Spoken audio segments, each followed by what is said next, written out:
All right. I am so glad to see that Mitch McConnell bothered to show up today.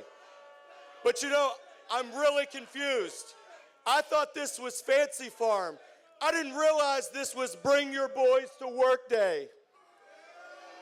It's great to be with you all. My name is Nate Morris, and I'm a trash man. You know, a lot of people thought I wouldn't show up today, but I would never miss an opportunity to be right here in West Kentucky. I love this Commonwealth. My family's been here for 9 generations. We descended from Morgan County. And the 10th generation, my little man, JR, was born just a couple weeks ago. And just so, I want to thank the folks here at St. Jerome's for such a tremendous Kentucky tradition. When I launched my campaign for the United States Senate, I led with 3 things that I want everyone to remember me by.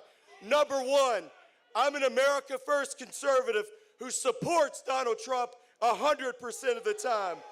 I'm an entrepreneur who built a trash company right here in Kentucky and took it public on the New York Stock Exchange.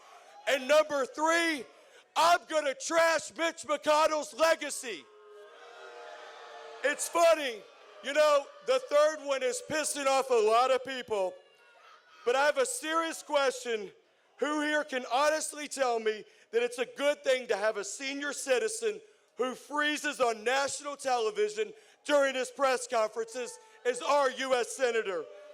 It seems to me, maybe, just maybe, Mitch's time to leave the Senate was a long time ago. I mean, for goodness sakes, a lot of us here at this picnic talked a lot of smack about Joe Biden and how old he was and how out of touch he was with the American people. So why is it that you all get so defensive when I talk about a man who's older than Biden, just as mentally compromised, and holds the same positions on Biden on amnesty, Ukraine funding, and his hatred for Trump? Here's another one that gets me. Take immigration, for example. I said we ought to deport all the 20 million illegal immigrants Joe Biden let invade our country. And Andy Barr, he got really upset. He calls me a nativist. He said we need legal immigrants to stay here so they can work jobs for lower wages, taking opportunity away from American workers. You know, I think deporting people who broke our laws is only common sense. But I guess that's controversial to a guy who funded Congress's latest attempt at mass amnesty. I shouldn't be surprised, though. Andy Barr is a fully owned subsidiary of Mitch McConnell who worked with Democrats to try and pass amnesty, which is an important lesson for anyone voting in this Republican primary. For the first time since I was born, we have a chance to replace Mitch McConnell here in the Commonwealth with someone who's going to support our president in a state he won by 30 points instead of sabotaging him every chance they get. But just because Mitch McConnell's name is not on the ballot doesn't mean his legacy is not on the line. Which brings me to the McConnell boys.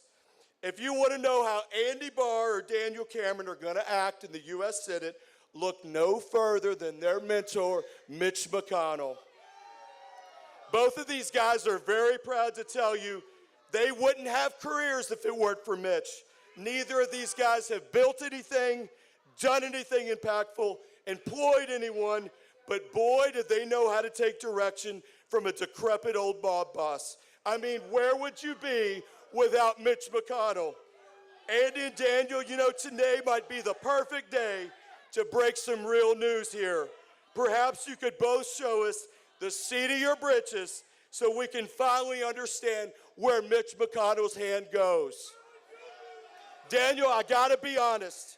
It's really good to see you doing what you do so well, sitting on the bench and watching the action play out. A few years ago, right here on this stage, Daniel joked that Mitch McConnell was his wife's grandfather. Well, I've got some breaking news for you all. I just received the DNA results, and it turns out Mitch McConnell is not your wife's grandfather. But in fact, Mitch McConnell, Daniel, is your daddy.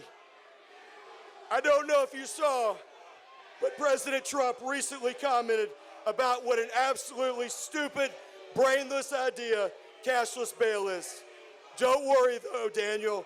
I'm sure he'll forget all about it, just like you shielded for cashless bail for years. And I'm sure he's going to forget you told the press you couldn't think of a single thing you disagreed with Mitch McConnell. And I'm sure he's going to forget you managed to choke like a dog and lose the general election to Andy Beshear in our Commonwealth in a state that Trump won by 30 points. And then we have Andy Barr. To sum up the internal battle for Andy Barr, I would say this. We need to keep an eye on what disappears first, Andy's support for Mitch or his hairline. I'm just kidding. Actually, what's disappearing faster is his chance of ever becoming a United States Senator. I like to rag on Andy, but I gotta give him some credit. He did something very, very smart, setting up his bank account in Kiev, and his campaign treasurer is Vladimir Zelensky. I know, but that's why Mitch McConnell keeps sending him checks. God bless you, and God bless Kentucky.